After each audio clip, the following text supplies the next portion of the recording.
Sneakers and Cleats, the podcast. Let's get to the Cowboys stuff. That went a little longer on that than I planned to, but the breaking Greg Popovich news was needed to get in here. So, Cowboys going to be selectively aggressive this year, according to in this free agency period, according to Stephen Jones. So let's actually hear that first, and then we'll get into a little bit of the convo. We're going to look at everything we can. We're going to be selectively aggressive. We obviously, there's things in this league you have to, you have certain amount of resources they allow you to have, and we'll look at that. But we're going to try to improve our football team. Not try. We're going to improve our football team, and we expect to have success next year. When Steven said, we're going to try to improve our football team. Wait, we're not going to try. We're going to improve our football team. It reminded me of Yoda. There is no try. There is just do. They need to improve the football team. And when you hear them say selectively aggressive, I think it's just the most Cowboys thing ever. Like, let's hedge all of our bets. Let's make sure that everyone is talking about us still saying, you putting the word aggressive in there, selectively is the qualifier. Yeah, it makes you wonder if they've got maybe a few guys in mind that they're going to target and then really try to, push their assets in on that in terms of finances. I don't know. It's going to be a real fascinating time here, seeing what they do during the draft and how they handle free agency, and then who do they bring back? I was thinking about this. Of the three guys that I think they really are concentrating on, Odigizua, Jordan Lewis, and Rico. Yeah. Like, who's the number one guy that you got to have back? It's Osa. I think it's Osa between those three. I think so too, only because of how thin they are at defensive line. But, and I like Rico's game too. But how much is he going to get in the open market? There's a lot of plus. And then Jordan Lewis. Guy, what a stud he was. He's always been that guy for the Cowboys when healthy. Well, there's two things to look at here. This draft class is historically deep in two positions: defensive tackle and running back. I think I was listening to Mel the other day. Mel Kiper of ESPN said that there's 36 draftable graded running backs in this class. That's ridiculous, which means you don't need one at 12. Even if you want Ashton Genty or Amari Hampton out of North Carolina, you can get one a little bit later. Defensive tackle. If there is a stone-cold lead pipe lock at 12 to get a defensive tackle, grab one. But 12 is somewhere that you can, maybe get a receiver. Maybe Tet McMillan's still there. Luther Burden is still there. Some people like that are still there. It's interesting where they sit in the draft, and it's interesting where they sit when it comes to free agency, because they have a lot of free agents, but none of them are like that over-the-top, CeeDee Lamb type free agent. It's not a T. Higgins type free agent. It's Osa Odigizua. How much do you and I think they have a budget for Odigizua. This is our max dollar. Do we go a little bit above that because of how poor we are on the defensive line? That's what I don't know.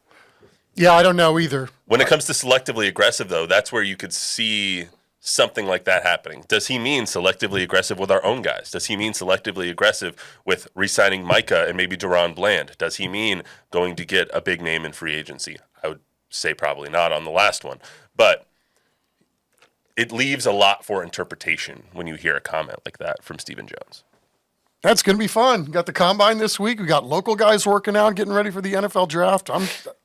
I love this time of year. I'm like you. Yeah, this is the best. If they were, what are the biggest needs for the Cowboys right now as we look at free agency ahead of the draft? D-line for sure. Got to have another wide receiver, probably another guy that can really make plays. They've got decent receivers. They need somebody to go alongside 88. And, who's going to back up Dak? Going to be able to afford Cooper Rush. There's a lot of things going through everybody's mind. And then at Dak's age, and then coming off of last year too, is it frugal to think that you're not going to need somebody who needs to be really good back there? Because is he going to be able to finish a season? Looking at something else that he said during that impromptu press conference that Stephen Jones said is that he was going to draft a quarterback probably. Like, that's something that they're looking at in the draft is when you're paying Dak Prescott $60 million a year, you can't pay Cooper Rush $7 million, and you can't pay his name is skipping my head out of my head. The third string quarterback. Trey Lance? Yeah, Trey Lance. Thank you. Sorry. I was thinking about what I was going to say to counterpunch you. No, I have a brain fart right now because I'm still getting over a cold. My brain's not working. But anyway, so Yeah, you can't pay him $5 million either. Like, you have to skimp on the backup quarterback when Dak is your quarterback because you're paying him $60 million a year. So I thought that was interesting as well, that they're going to look at drafting a quarterback this year to back up Dak. I would hope, and if you're Cooper Rush too, maybe you get an offer from somebody else, but I think the corporate knowledge of being in Dallas, that would behoove him to, he's had his most success when he's been a Dallas Cowboy. The most recent mock drafts have the Cowboys taking Ashton Jeanty or Omarion Hampton, who is the running back out of North Carolina. Some people have that, 1A, 1B when it comes to running backs in this draft class. Ashton Jeanty, according to Mel Kiper, his latest mock draft is going to the Raiders at 6, and then Omarion Hampton at 12. I believe that's right. Off the top of my head, but I don't know if drafting a running back is the best idea in round 1. I'm with you. I mean, nothing against the position. It's obviously very important on a football team, but with as many as there are in the draft, to me, it always comes down to you have to get the best available player. And if there's that many D linemen in this draft too, like I couldn't believe, I think I saw somewhere where a guy, last year they only had 15 guys in the entire draft rated as a first-round grade. Mm-hmm. This year they have 24 D linemen alone. Yeah. I mean, that's stupid. I mean, the depth of the D line in this draft is completely ridiculous. And the same with the running back, which is why I wouldn't take a running back this year in the first round. There's some drafts where, like, Bijan Robinson got taken at number 8. That wasn't a very good running back draft. But you've seen Isaiah Pacheco's get drafted in the 4th round, and you've seen guys later on. Yes, the Cowboys need that bell cow. They proved last year that they needed that number 1 back, and especially if they're not going to sign Rico Dowdle, you want to go cheap on running back, you're going to need to draft somebody who you think can be the bell cow. So I get the thought process behind Hampton or Jeanty or one of these top guys going to the Cowboys at number 12, but I just don't think it's worth that. However, they don't have a 4th-round pick because of the trade for Mingo. So that's usually where you would look, maybe a running back right there. So maybe they're going to have to pick 3rd or 5th round for a running back. There's just a lot of things there. I just don't know if using your number 1 pick is the straw that stirs the drink there. Last thing I want to get to before we get out of here. Mike Florio of Pro Football Talk was on a Dallas morning show this week and said basically that the Cowboys have called Tennessee about inquiring about moving up to the number 1 pick in the draft. It's interesting for a couple of reasons, because typically when you see a team trade for number 1, it's because they want a quarterback. This year, there is not a quarterback worth trading up to number 1 for. Shedeur Sanders, everyone's going to link them and the Cowboys because of Deion. Cam Ward, Incarnate Word, great. To Washington State, to Miami, now probably the best quarterback in this draft, 1A and 1B with him and Shedeur Sanders. The only way I can think of that making sense is if they trade Micah Parsons for the number 1 pick to select Abdul Carter, who would then be the heir apparent to Micah Parsons, just so they don't have to pay Micah Parsons. I like the way you think, man. Well, that's the only thing that makes sense, right?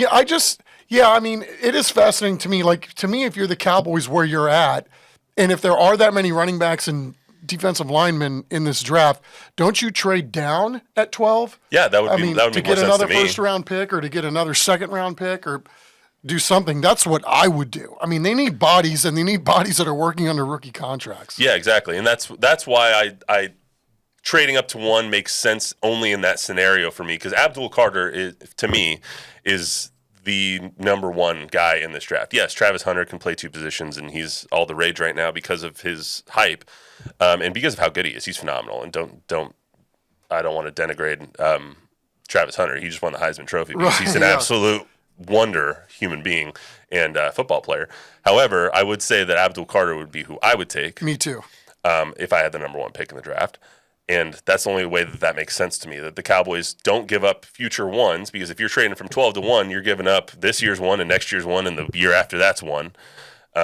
If you don't want to give all that up, you give up Micah Parsons in a 2 this year. You get the number 1 pick in the draft. You draft Abdul Carter. You save yourself $30 million against the cap. I like your idea. Hey, man. Although the cap just went up to a bunch of millions, so I think it's all going to go to Micah Parsons. Yeah, that's the hope, anyway. Yet the Cowboys will probably say they still have no money. $279.2 million in the cap this year, and they're like, no, we're poor, man. Hey, anything? I'm just sad about Nick Chubb. What happened to Nick Chubb? There's rumors about him being on the move, right? Yeah, he's gonna test see if anybody will pay him in free agency. I don't understand how Browns fans are still fans of the team. I really don't. It is really tough right now. They don't call it the sadness factory for anything. Yeah. Well, I was just listening to something this morning that the Browns are thinking about drafting a quarterback at number 2, Cam Ward, Shedeur Sanders, whoever it is. And it's because you have $150 in dead money, or $150 million in dead money, basically, for Deshaun Watson over the next 3 years. Salary cap isn't a problem for him right now. They've worked that out pretty well. It's just bringing in the right guys is the thing now. It's really, they're not really having a salary. Well, I mean, it's not good when you basically have $50 million of dead money each year over the next 3 years because of a quarterback who doesn't know how to throw the ball down the field. They've done a whole lot of good work to try on the money side to make up for that mistake, but we are where we are. Sadness factory. Is Myles Garrett going to be on the team next year? Doesn't look like it, but hopefully we can get a hell of a lot for him. Yep. Trade him to the Broncos. I would think you would be able to. Trade him to the Ravens for Justin Tucker. That's get another one of those on your team. Anyway, allegedly. Sorry. Anyway, that's all we got for you today on the Sneakers and Cleats podcast. Remember to download, rate, review, subscribe, give us a 5-star rating, tell a friend, tell an enemy. Today was a fun day. Chuck, thank you. Luis, Bob, you guys. Thank you so much. Thank you for everyone for tuning in, especially that young lady in France. Thank you so much. Val, thank you so much. We'll see you back here on Monday.